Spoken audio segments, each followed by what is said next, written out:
Station an. Wir sind in einer kritischen Situation. Menschen verschwinden einer nach dem anderen. Wir brauchen Hilfe. Man hat uns zu spät gerufen.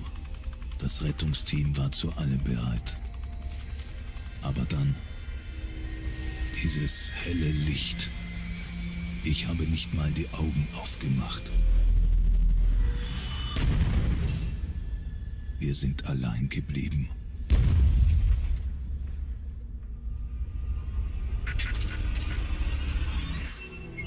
Und damit sage ich Hallo und herzlich willkommen zu einem neuen Let's Play oder eventuell zu einer kurzen Let's Play-Serie von Distrust.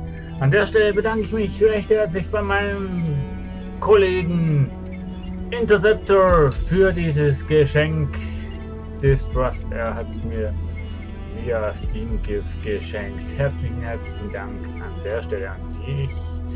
Und ja, das Spiel, lassen wir uns mal überraschen, ist ein bisschen abgeguckt von das Ding. Früher, sehr berühmt.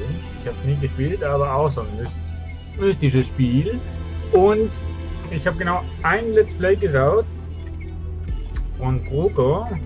Und der hat das aber in der Beta- oder Demo-Version gespielt. Das ist jetzt die Full Version am 23. August erschienen und ich habe mir gedacht, komm, machst du mal wieder eine neue Let's Play Serie und fängst du mal mit diesem Spiel an. Grafisch natürlich nicht ganz top, aber spielinhaltlich werden wir drauf kommen, um was es geht. Wir starten ohne Tutorial. Oh, nur für die tapfersten Herzen in diesem Modus werden Fehler nicht verziehen, aber er bittet den meisten Spaß. Du kannst jede Errungenschaft verdienen, du kannst jeden Charakter freischalten, erhält ein geheimes Ende. Okay, was ist denn der Abenteuer? Level. Bitte deine gute Balance als Herausforderung und leichte Spielbarkeit. Dies ist eine gute Modus für Anfänger. Einige Errungenschaften sind nicht verfügbar, du kannst nur 2 Charaktere freischalten. Wir sind natürlich, der Trailer, wir machen natürlich das Ganze Hardcore oder auch nicht, aber wir wollen Spaß. Wir werden schauen, wohin das uns die Reise geht. Wir spielen so lange, wie es geht. Oder so ähnlich. Ich muss jetzt hier noch schnell den Counter anmachen. So, Counter läuft. Läuft. Jetzt läuft. Super. So, also Trailer. Wir haben 3 Charaktere. Beziehungsweise 2 können wir auswählen. Da hätten wir einmal... Moment. Wir hätten einmal den Olaf Haraldsson. Inventar hat er einen Benzinkanister. Olaf ist der Wirtschaftsleiter und somit die wichtigste Person in der Basis. Ohne ihn wäre die Arktis unerträglich. Er hat 15 Jahre Arbeitserfahrung auf seinem Gebiet und kann eine Vielzahl von mechanischen Geräten mit verbundenen Augen bedienen. Er ist Kälteresistent, so ein bisschen mehr als 50%. Ja, Gehgeschwindigkeit eher langsam, aber Laufgeschwindigkeit ist er hier im Mitteldings. Polarforscher-Experte. Dieser Charakter benötigt weniger Bretter, um einen Ofen zu beheizen und Generatoren arbeiten länger, wenn er sie befüllt. Joa, also das ist sicher mal ein sehr guter Kandidat für unser Gehversuch. Dann hätten wir hier die Irma Dillinger. Sie hat nichts im Inventar. Und für eine erfolgreiche Polarexpedition werden verschiedene Experten benötigt. Irma ist Psychologin. Ihre Ausbildung ermöglicht es ihr in den meisten grenzwertigen Situationen entspannt und konzentriert zu bleiben. Was natürlich sicher auch sehr hilfreich ist. Sie liebt es, in guten körperlichen Verfassung zu sein. Außerdem isst sie gern leichte Kost und kann Hunger lange Zeit unterdrücken. Auch nicht schlecht in Survival-Situationen. Kälteresistent im Mittelfeld, Lauftempo im Mittelfeld, also sie ist so überall im Mittelfeld. Und bescheidener Konsument. Dieser Charakter wird langsamer hungrig und benötigt weniger Essen für eine komplette Erholung.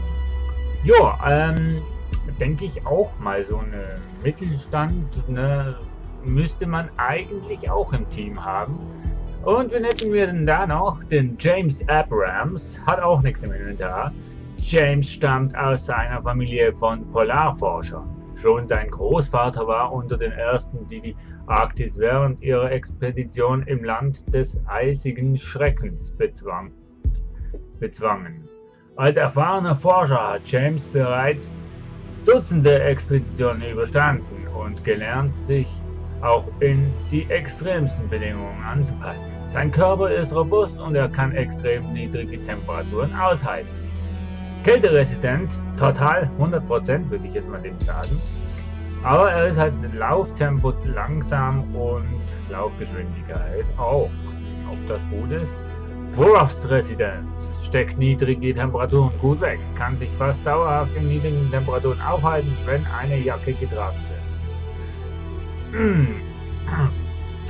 Wir wissen ja noch nicht viel, außer ich kann euch so viel sagen, dass wir in einer eisigen Gegend sind, wie bei das Ding auch.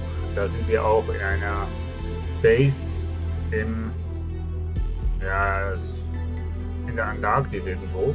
Das ist hier bei diesem Szenario eigentlich auch so. Von dem her, ne, kälteresistent wäre eigentlich gar nicht so schlecht, wenn man das hätte.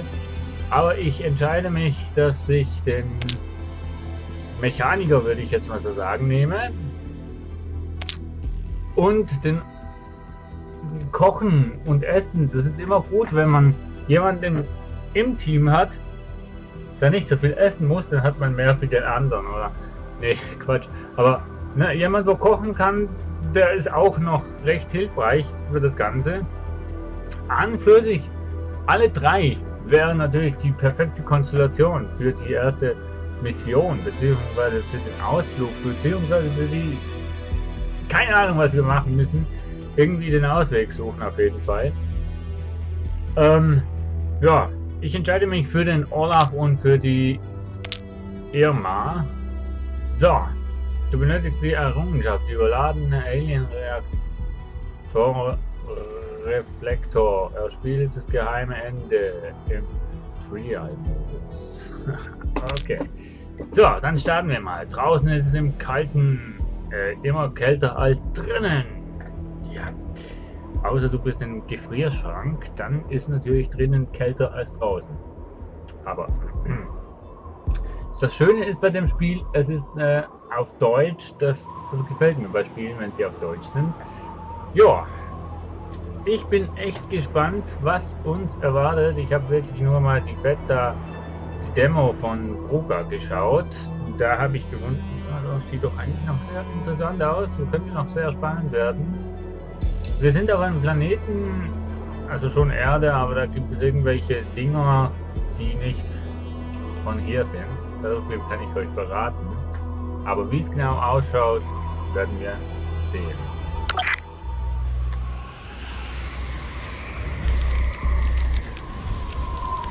Verdammt, der Hubschrauber ist futsch. Mein Boss wird so angepisst sein. Okay, das ist jetzt die Situation am Anfang. Im Intro haben wir ja die Rettungseinheiten gesehen und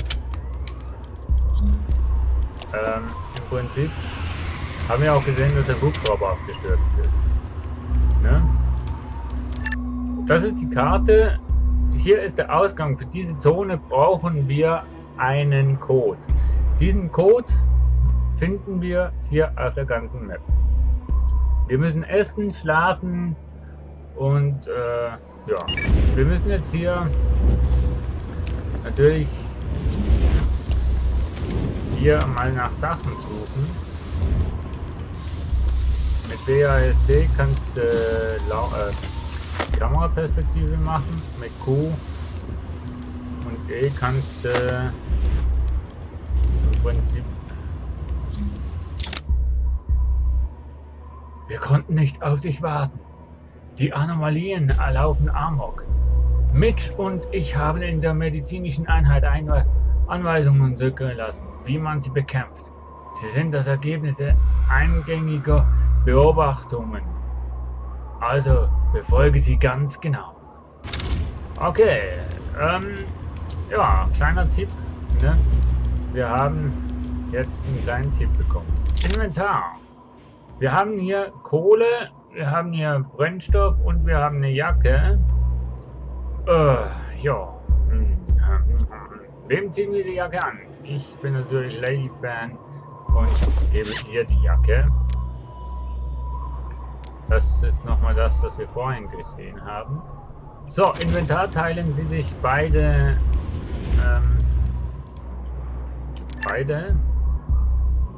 So. Du gehst mal hier hin und du gehst mal hier hin. Sie sollen sich mal ein bisschen aufteilen. So. Ja, da könnten wir schon mal kochen. So, unten sehen wir natürlich auch, was sie machen. Also das Spiel ist Kaffee. Sehr gut, dann machen wir Kaffee. Und du hast hier noch eine Menge zum... Also hier sehen wir auch Wärme, Ausdauer und Sättigung. Die Ausdauer können wir anhand von Schlafen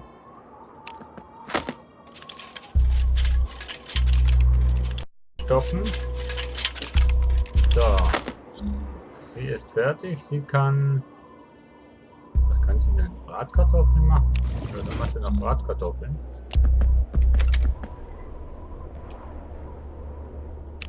So, hier sind Bretter. Wunderbar. Können wir zum Anheizen brauchen. So. Verdammt, ich habe eine Schnittwunde. Ich brauche einen Verband. Verband. Schleifstein. Scheiße, ich habe keinen Verband. Vermodertes Holz.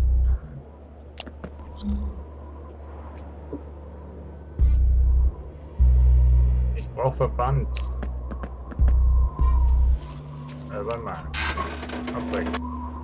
Mach mal hier. Versuch mal die Dinger da. Er hat sich verletzt.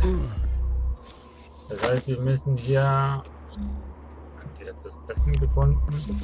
Wir müssen jetzt hier Verbandszeug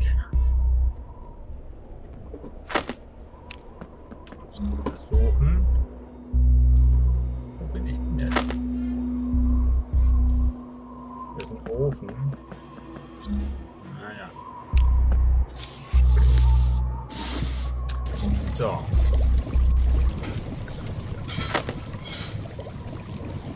Achso, ich habe die Kamera gedreht, drum habe ich den Ort jetzt nicht mehr erkannt. Okay. So, das ist.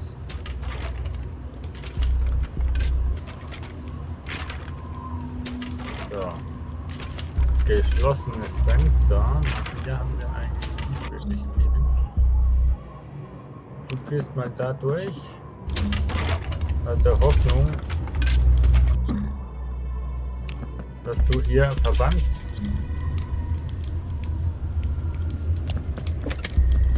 So. Nee, dadurch durch.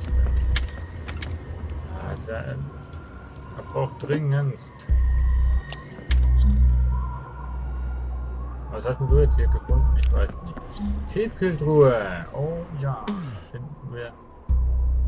Nee, da kamen wir ja. Bonbons, super. Ja. Du kannst das nicht. Ja, okay. Diese Ort liegt also halb der Reichweite. Gut, dann gehst du hier nach unten. Also Hoffnung, du findest irgendwas. Was haben wir denn im Inventar? Haben wir jetzt irgendwo Instanzsuppe? Kaffee haben wir, aber keine Medikamente.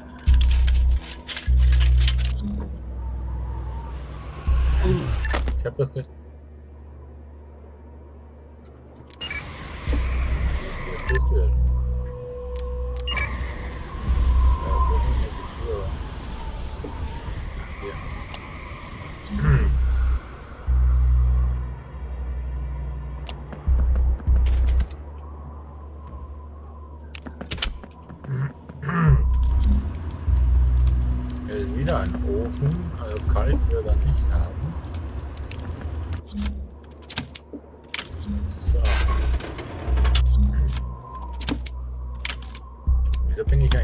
muss unten noch zuerst hin. Kann mir mal das jemand beantworten? Ach, hier ist der Ofen, okay. Das ist okay.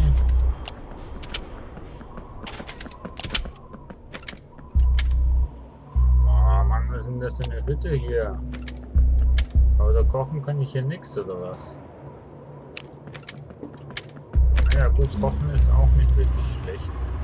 Das kann. Wäre mir auch nichts. Das ist ja.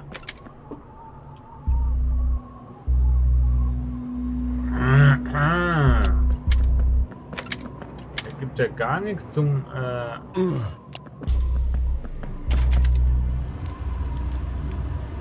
Durchwühlen. Das ist ja. Hallo? Naja, spinnt. So, jetzt hast du Essen gemacht, dann gehst du mal ja, nach unten.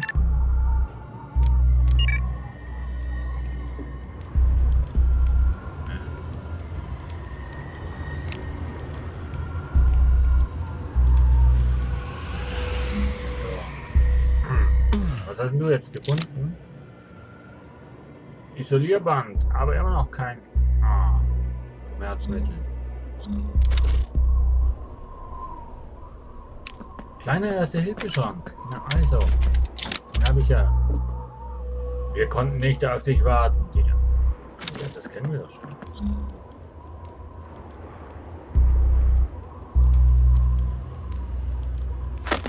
ist denn hier beim Nachttisch? Erste-Hilfe-Koffer. So.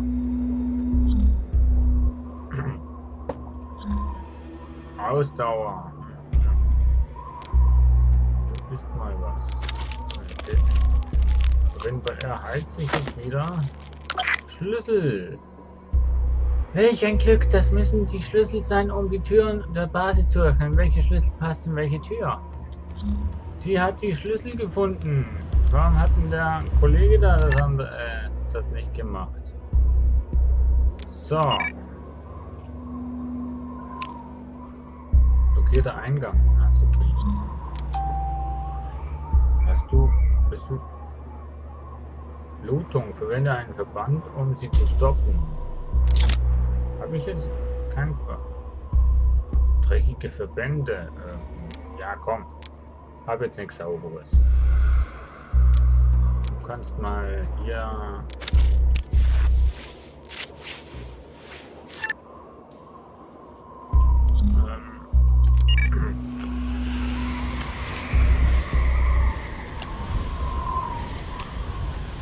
Grabe hier mal, genau.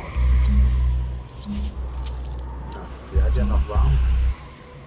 Der blutet immer noch. Obwohl die Verband. Obwohl er den Verband hat. Shit. Du musst auch mal weiter.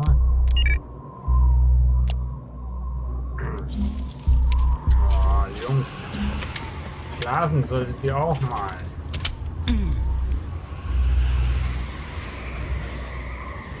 Wieso blutet der denn noch?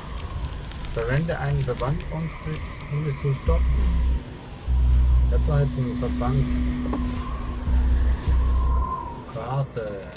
Habe ich jetzt einen Verband? Der hat doch einen.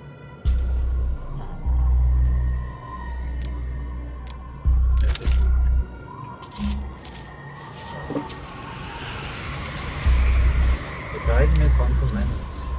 Blutet, ja. Medizinstation.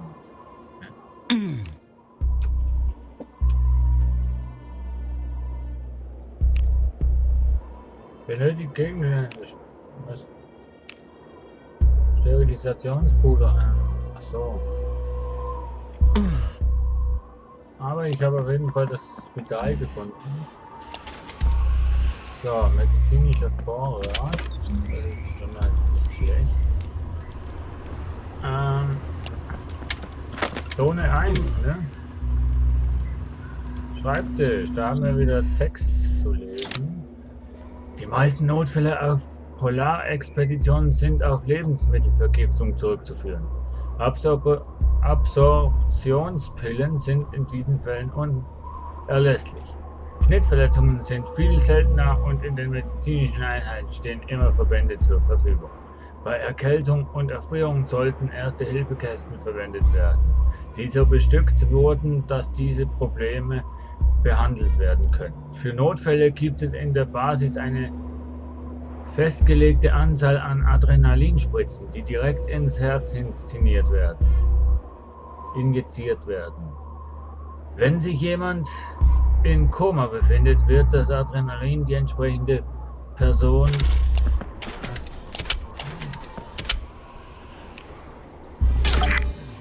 Ich nicke ein, ich muss ruhig bleiben. Ich muss nur ein Bett finden, ein wenig schlafen.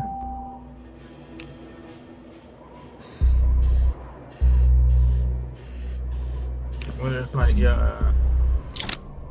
Oh, Anleitung zur Herstellung von mittelstarkem Sprengstoff.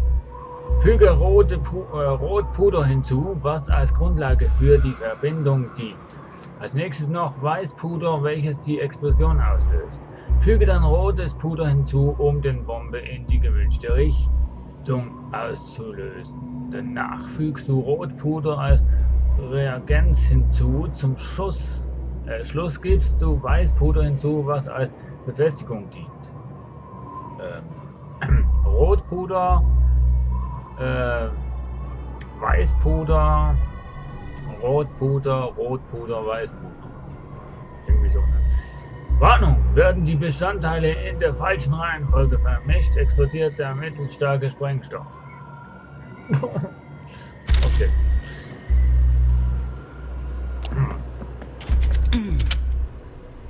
So.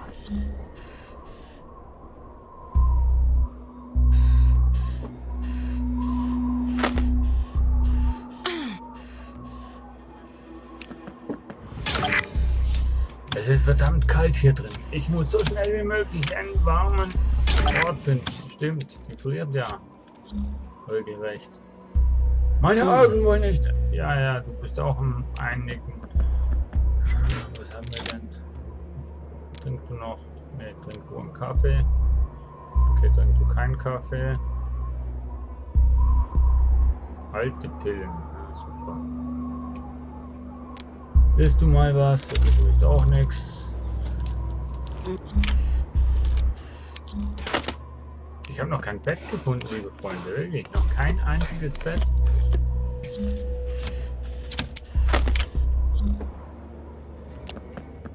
Weißes Puder. Guck an.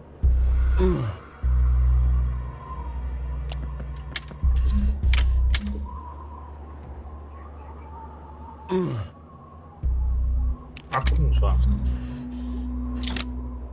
Klassifizieren anormale Phänomene. Animaterisphäre. Diese Kreatur außerirdischer Herkunft gleicht einem fliegenden schwarzen Loch. Sie schwebt und führt schnelle, chaotische Bewegungen aus.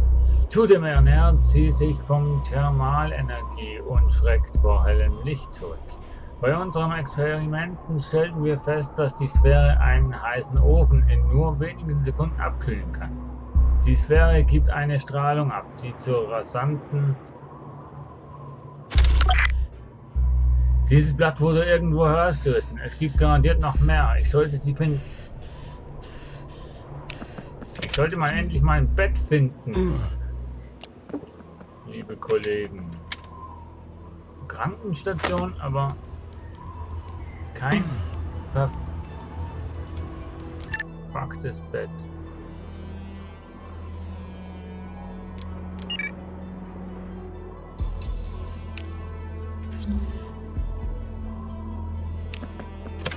Wo gibt's ein Bett? Na, Shakespeare. Was?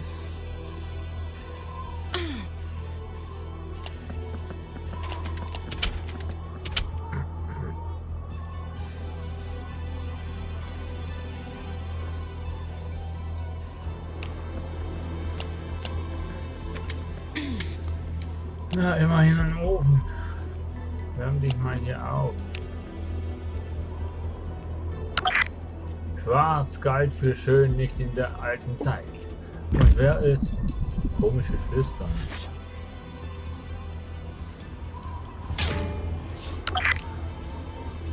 Scheinbar habe ich mir einen Erkältung gemacht. Ich brauche einen. Oh Mann! Leute, das ist ja extrem. Aber kannst du dich jetzt hier nicht wärmen am Ofen?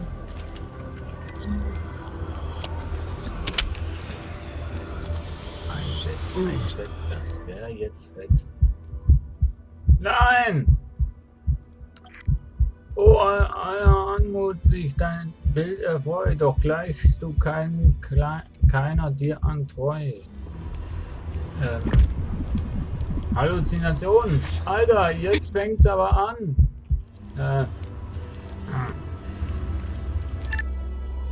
Wo ist er denn? Hier. Nein. Adrenalin.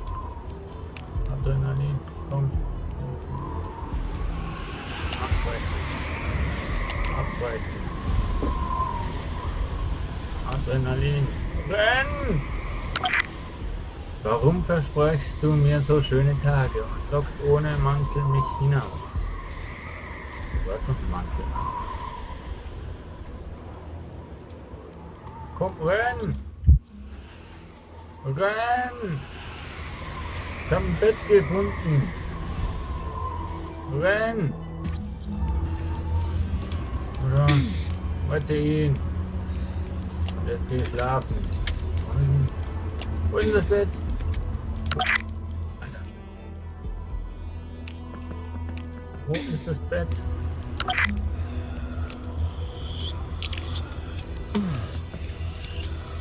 Wo ist das Bett? Ich weiß, dass hier ein Bett ist. Aber wo? Welchen Raum? Hier findet sich das Bett. Verzerrter Raum. Ich kenne diese Art von Schloss. Es gibt einen Trick, bei dem du einen Generalschlüssel reinsteckst und das öffnet ohne den Schlüssel. Den Trick ausprobieren. Verdammt, die Tür hat sich nicht. Nein!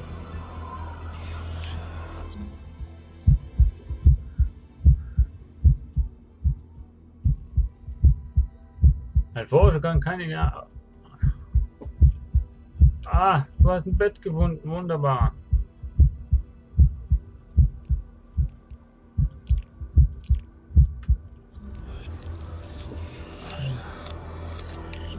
Geh wir mal hoch.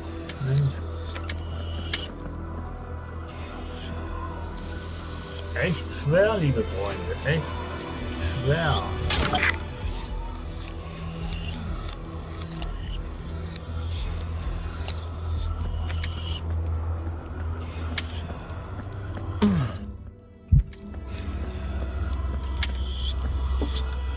Wie kann ich mich jetzt ins Bett legen?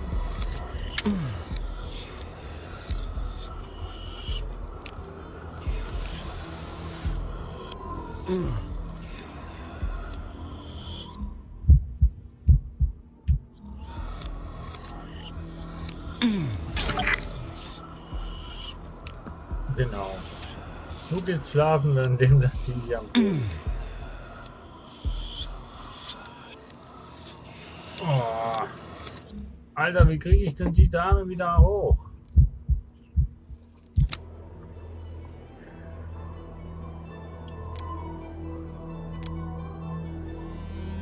Oh.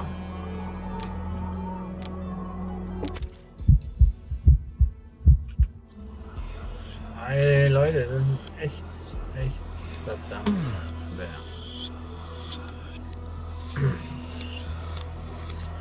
Da müssen wir echt mal anders anfangen.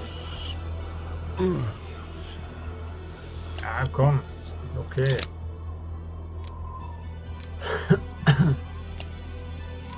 Ist mal was. Du bemerkst einen komischen Geruch, der vom Essen ausgeht. Ein wenig Schimmel hat noch niemand. Scheiße.